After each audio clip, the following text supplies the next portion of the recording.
አሰላሙ አለይኩም ወረህመቱላሂ ወበረካቱ። ውዶቼ እንዴት ናችሁ? እኔ ያለው አልሐምዱሊላህ። ኢፍሮሃ ክፍል 8 ይዤ መጥቻለሁ። ላይክ፣ ሼር፣ ሰብስክራይብ እያደረጋችሁ እንደምታበረታቱኝ አልጠራጠርም። ኢፍሮሃ ክፍል 8 ድምፁ ሲበዛ ዱዓ አቋርጠን ተነሳን። ወደ ፎቁ መራመድ ተያይዘን መንገዱ በጣም ራቀብኝ። ልክ ወደ አባዬ ክፍል የሚያደርሰውን ደረጃ ስጀምር የእናቴ ድምፅ ሰማሁ። የኔ ጀግና አልሞተም። አይ ዶክተር፣ ስህተት ነው። በደንብ እዩት። እሱ እኮ አይደክመውም። እኔ እኮ ያለሱ አልችልም።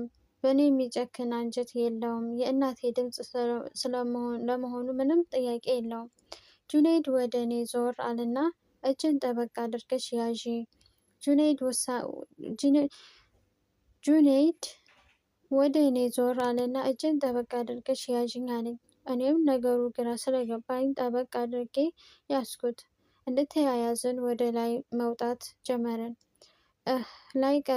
ላይቀር ነገር ሞትን መፍራት፣ ላይረሳ ነገር ሞትን መርሳት። እና ቀጥይ እንጂ ጁኔድ ነበር በመሃል ዝም ስትል እንዲህ ያላት። ከዛማ ከክፍሉ ስንደርስ አባዬ ተሸፍኖ ነበር። ዙሪያ ከበው የቆሙ ዶክተሮች እና ሰዎች ለማስታመም እዚያ ሆስፒታል የነበሩ ሰዎች ናቸው። ሁሉም ማሻአላህ ለእኛም ይወፍቀን ይላሉ። ምን እንደሚሉ ግራ ያጋባል። ሰው ሞትን ይመኛል እንዴ? ምን ማለታቸው ነው? ብቻ የት እንደሄድኩ አላውቅም። እንቅልፍ ወይስ ቅዠት? ወደ ራሴ ለመመለስ የእጁን እቅፍ ውስጥ ነበርኩ። መንቃቴን ያዩት ሁሉ ነቃች ነቃች እያሉ ይተያያሉ። ጁን አይኔን እያየ ከዛ ውብ አይኖቹ መንታ እንባ ይፈሳል። ኢክሩ የኔ ውድ ባባን ተሰናበችው፣ ሊወስዱት ነው፣ ዙሁር ላይ ሊያስቀብሩት ሲሉ እሷ ተሰናበተው ብዬ ለምኛቸው ነው ያስቀረውት። አሁን አስር ደርሷል፣ ይወስዱታል። ተነሺ እማኮ ብሎ አቅፎኝ አለቀሰ። እንደ ፈዘዝኩኝ የባባዬ ጀናዛ ክፍል ገባን። ባባ በነጭ ጨርቅ ተከፍኖ ነበር። እጁን እንደያዘኝ ሄደ። በፊት በኩል ጨርቁን አነሳልኝ እና ጁን እጄን እንደያዘኝ ሄዶ በፊቱ በኩል ጨርቁን አነሳልኝ እና ተሰናበችው ብሎ ጥሎኝ ወጣ። ባባ እኮ ምንም አልሆነም። ሙሉ ሰውነቱ ያምራል። በዛ ላይ ጠረኑ እንዴት ይማርካል። እያለቀሰች ነበር። ፊቱን እየዳበስኩ ግን ማውራትም እየፈለግኩ አፌ ማውራት አልቻለም። ስሜው ብቻ ትንሽ አጠገቡ ከቆየሁ በኋላ ጁን መጥቶ ወሰደኝ። እሱም የባባን ፊት እየዳበሰ አቢ አደራህን እጠብቃለሁ፣ ቃሌ ነው፣ መቼም አልተዋትም፣ ብቻዋን አትሆንም አባቴ ብሎ ግንባሩን ስሞት ተነሳ። በቃ አባዬ ከሞተ ወራት ተቆጠሩ። እናቴ እንደ በፊቱ ጤና የላትም። ሳቋ ጠፋ። ሁሌም ትካዜ እና ለቅሶ፣ ህመም ብቻ። ህይወት ምስቅልቅል ያለባት ሴት ሆነች። አንድ አሮብ ቀን ቁጭ ብለን እያወራን ነበረ። በመሃል ጁን ጠራኝ። ወይ አባ አልኩት። ያው አባቴን ከሞተብኝ በኋላ አባቴ የሆነኝ እሱ ነው። የምስራች አለኝ። ምስር ብላ ምንድን ነው ነገረኛ አልኩት። እናቴ ሀሊማ የ5 ወር ነፍሰ ጡር ነች። ማለት እንዴት? እናቴን ሳያት በደስታ እያየችኝ ነበረ። ሂጄ አቀፍኳት፣ ሳምኳት። ብቻ ምን አለፋ ግን እማ እንዴት?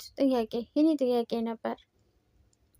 ጁን ቀጠል አድርጎ ይሄውልሽ ባባ የሞተ ቀን ማማ በጣም ታማ ነበር እና እዛው ተመርምራ የ2 ወር እርጉዝ መሆኗን አውቀን አሁን ደግሞ ባባ ከሞተ 3 ወር አልፎታል አለኝ። በቃ ከዛ በኋላ እማዬን በደንብ መንከባከብ ጀመርኩ።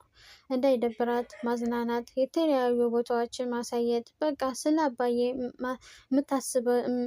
አባዬ የምታስብበትን ጊዜ አጣች። አይ ድረስ የለ ቀኑ ደረሰ። እናቴ ምጥ ያዛት። ኦፍ እንዴት ያስፈራል! በጣም ፈራሁ። የኔ መደበቂያ የጁን እቅፍ ነው። እንደለመድኩት የእሱ እቅፍ ውስጥ ገብቼ ወለደች እስካሉኝ መጠበቅ ጀመርኩ። እማዬ ጩኸት ለጉድ ነው፣ በጣም ያስፈራል። ማጣት መስሎ ታየኝ። ሳስበው ድምፅ አውጥቼ አለቀስኩ። ጆን ጠበቅ አድርጎ አቀፈኝና እናቴ እኔ ያለሁ አትፍሪ፣ ደግሞ ምንም አትሆኝብኝም፣ በሰላም ትወልጃለሽ ከማለቱ የህፃናት ልጅ ድምፅ ሰማን። የደስታ እንባ። ሁለታችንም ተቃቅፈን አልሐምዱሊላ ብቻ ደስ ይል ነበር። ልጁ በጣም ያምራል፣ በዛው ላይ ወንድ ነበር። ደስታውን አትጠይቀኝ። አባቴን ካጣሁ በኋላ ሌላ አባቴ ያገኘው መሰለኝ። ስሙን አውጭለት አሉኝ። መከራ አይደል? ፈርሃን ፈገግ አለላት። ድሮ ማውቀው ስም ሁሉ ዛሬ ጠፋብኝ። ከየት ላምጣው? በቃ እንዳጋጣሚ አድናን መጣልኛው። ትርጉሙን አላውቀውም። ጥሪው ደስ ይለኛል። አድናን ማጫወት ደስ ሲል በቃ እያደገ ዳዴ ማለት ሲጀምር ማልገልጸው ደስታ ነበር። እኔና ጁን ስራችንን ከልጁ ጋር መዋል ሆነ። በቃ አድናንን እያደገ 2 ዓመት ሊሞላው አካባቢ ጁን ከአባቱ ጋር ወደ አሜሪካ ሄደ። ብቸኛ ሆንኩኝ፣ ከፋኝ። ግን እኮ እንደዋወል ነበር። አድኑ 2 ዓመት ሞላው። እናቴ በድንገተኛ ህመም ሞተችብኝ። እንባዋ ሳትፈልግ ማፍሰስ ጀመረች። በቃ ብቸኛ ሆንኩኝ። ያው የአባቴ ወንድም ኪሮቤል አብሮን ነበረ። የባባ ሹፌር አሚር ከጎኔ ነበር። በቃ ከነሱ ውጭ ማንም የለም። ከትንሽ ጊዜ በኋላ የባባ ወንድም ማለትም አጎቴ ሙሉ ነገሩ መለዋወጥ ጀመረ። በወጣ በገባ ቁጥር አምሮብሻል ማለት ጀመረ። አንዳንዴ ደግሞ ምንድነው እንደዚህ የምወፍሪ? ይሄን ገላ ያየ ታድሎ ይለኛል። ብቻ ግራ ገባኝ። በጣም ያናድደኛል። ምክንያቱም እናቴና አባቴ ቢኖሩ ደፍሮ እንደዚህ አይለኝማ። አንድ እሁድ ቀን ከቤታችን ሹፌር ማለት አሚር አድናን ይዞት ወደ ሱቅ ወጣ። እኔ ብቻዬን መኝታ ቤቴ ውስጥ ነበርኩ። የቤታችን ከዳም ዛህራ ሻይ እንድታፈላልኝ ነግሪያት ልታመጣ ሄደች። በዚህ መሃል አጎቴ ወደ ክፍሌ ገባ። በሩን ዘጋው። ወደ እኔ እየተጠጋ መጣ። ከአልጋዬ ላይ እየወረድኩ አጎቴ ደህና ነህ? ሳምሪን ለምን አላመጣሃትም ብዬ ጠየቅኩት። ደህና ነኝ የኔ ውብ አለኝ። ንዴቴን በግድ ወጥ አድርጌ ምለብሰውን ሂጃብ መፈለግ ጀመርኩኝ። ምክንያቱም መጀመሪያ ማንም ከእኔና ከዛህራ ውጭ ቤት አልነበረም። ከዛ ፀጉሬ ባዶ ነበረ የተውኩት። ሳላስበው ከኋላዬ በሁለት እጅ አቀፈኝ። እንደዛ ቀን በህይወቴ ደንግጬ አላውቅም። አጎቴ ምን ሆንክ? ያመሃል እንዴ? አዎ ያመኛል በጣም። ቆይ ምን ነካ? እኔ እኮ የወንድምህ ልጅ ነኝ ነበርሽ። በቃ አሁን ደግሞ ተመኘሁሽ እያለ አሁንም እየተጠጋኝ ነው። አጎቴ እጮሃለሁ፣ ወረቢ እጮሃለሁ። ትችያለሽ፣ ግን ዝም ብለሽ ራስሽን ከማሳመም ውጭ ምንም አታገኝም። ሰራተኛዋን የሱሌይማን ሱቅ ደርሰሽ ነይ ብያታለሁ። ሄዳለች። ሹፌሩ ደግሞ አድናንን እያዝናና ነው። እዚህ ሰፈር አይደለም እንደምታዩ። ደግሞ ቤታችን ትልቅ ነው። የሰው ድምፅ ወደ ውጭ አያወጣም። ስለዚህ ጩሂ። ሃሃሃ ሳቀብኝ። ምድር ተከፍታ ብትውጠኝ፣ ከሰማይ መላይካ ወርዶ ቢወስደኝ ምንኛ በታደርኩ።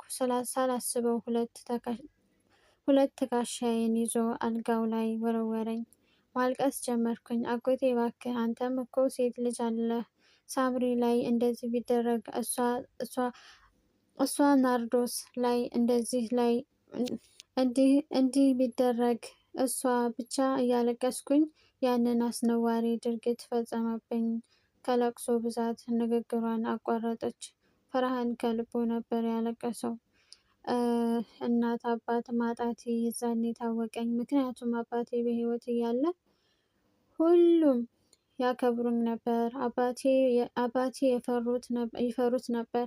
እሱን እያየ እኔን መናቅ አይችሉም ነበረ። እናቴ እያለች ቀና ብለው አያዩኝም ነበር።